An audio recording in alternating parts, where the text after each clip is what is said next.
I'm a professional MMA fighter with a record of 4-1. I'm an up-and-coming fighter, and without a doubt you will see me on the UFC in the near future. I said it last year, we're not here just to take part, we're here to take over. I knew I was going to be the person to bring martial arts to the public eye.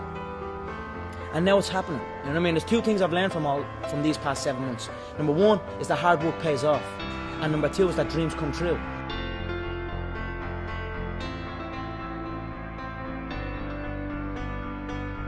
If you go up to 100 people and ask them what they really want out of life, 98 of them won't be able to tell you.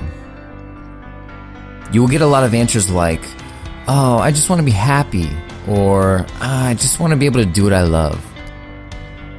But most of them won't be able to give any concrete form to what they want. And they definitely won't be able to give even the slightest indication of a plan to get it. It's all I do. I train twice a day. That's all I think about. I don't want to do anything else. It's as simple as that. My dream is to be world lightweight champion in the UFC, have more money than I know what to do with, and have a great life for my kids, my grandkids, everyone in my family, everyone that's come up with me. That's my dream.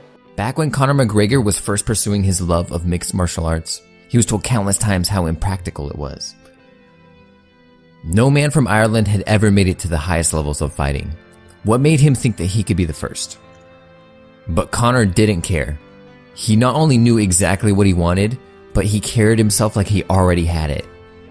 In his mind, the goal was already awaiting his claim. He just had to execute so he could go and take it. His desire was so strong it forced him to take continuous action towards his goals. Not knowing what one wants in life is one of the major causes of failure. If you don't know what you want, how can you ever expect to get it?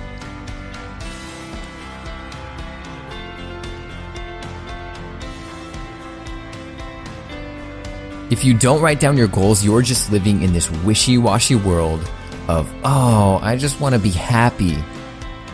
There's never anything concrete that you can grasp onto. Action will always be more valuable than theory. Half-heartedly wishing and hoping for something will never be as effective as taking direct action. And yes, writing down what you want is the first and the easiest action to take. But by doing this, you have just taken the first step to coaxing your idea into the physical world. Conor did this by vividly imagining himself in a better life and carrying himself like he already had that life.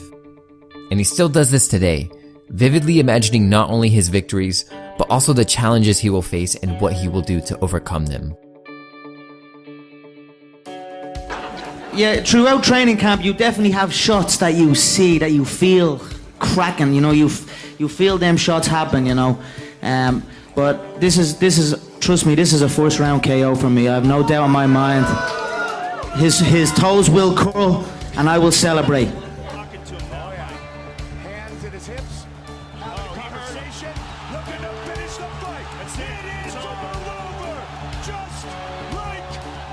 If he shows up, I feel I will KO him inside one. If he makes that walk and if he is in the octagon, I feel every single movement I make will get an overreaction off of him because he's emotionally invested in it. There's too much in it for him.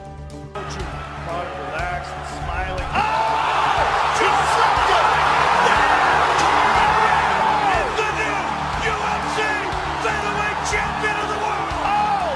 How do you do that? How do you predict these if things? you can see it here and you have the courage enough to speak it, it will happen. Conor woke up at 5 a.m. every morning, worked 10 to 12 hours a day as a plumber, and then went immediately to training at night. This was taking an incredible toll on his body, and he was faced with a choice. He quit plumbing and focused on training full-time, despite many heated arguments with his parents. Burning the boats is a popular self-improvement topic. You burn the boats and get rid of all forms of retreat, so now you are forced to succeed. Many people talk about burning the boats, but they forget the element of taking action. Cool, you burnt the boats, you are not guaranteed success, and you will fail if you don't hustle towards your dreams.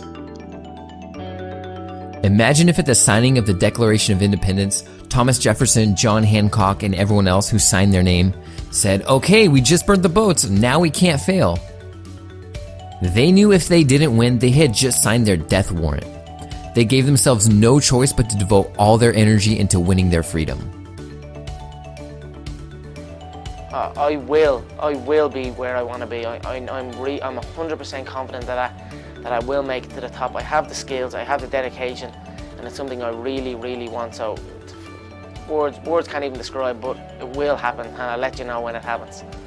I feel to be at the pinnacle of any game, in whatever you do, you've got to be a little bit gone to it. You're not all there.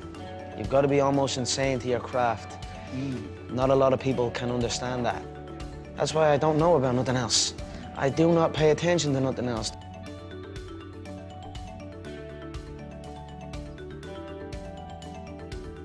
Another one of the most common causes of failure is the habit of quitting when someone is taken by temporary defeat. Conor was on the verge of giving up fighting for good when he finally got the call to fight for the UFC. Imagine how different his life would be if he stopped 3 feet short of striking gold. This happens in all walks of life. It seems like there is an invisible guide that tests people through all sorts of discouraging experiences to see who is truly worthy of success. Persistence knows no such thing as failure.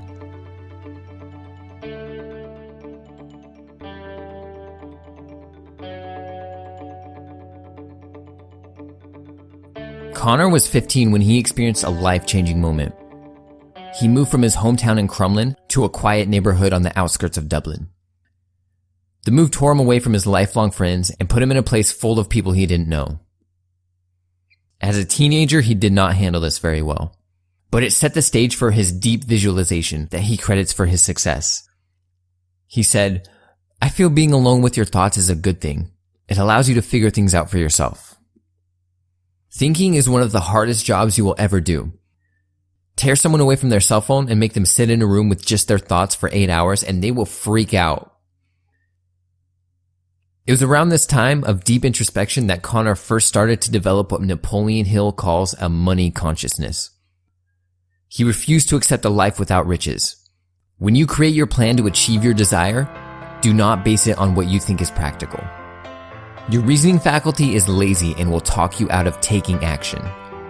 If your actual goal is to become a millionaire or to become a world champion fighter, your reasoning faculty will see how much work it would take, and it will talk you out of it by saying, "Oh, you have to be more practical." If you truly, deeply want something, you have to be able to vividly see yourself possessing it. If you can't even imagine a world where it's possible, how are you ever going to get it? A good exercise is to ask yourself, is there someone who has already accomplished what I want? Most likely there is. Then you have to ask yourself, is there something special about them that I can't replicate? Are they just cut from a different cloth? In most cases, the answer will be no. In that case, you can now try your best to replicate exactly what they did. All great achievements are born from an idea. Every new success, every new business, every new invention has its start in an idea. Unfortunately, we live in a world where most ideas get snuffed out before it can actually be brought to life. We get distracted and don't pursue it, or we're told it's impractical, or we're scared of what others will think of us. Conor's success started with an idea, a desire that recognized no such thing as failure.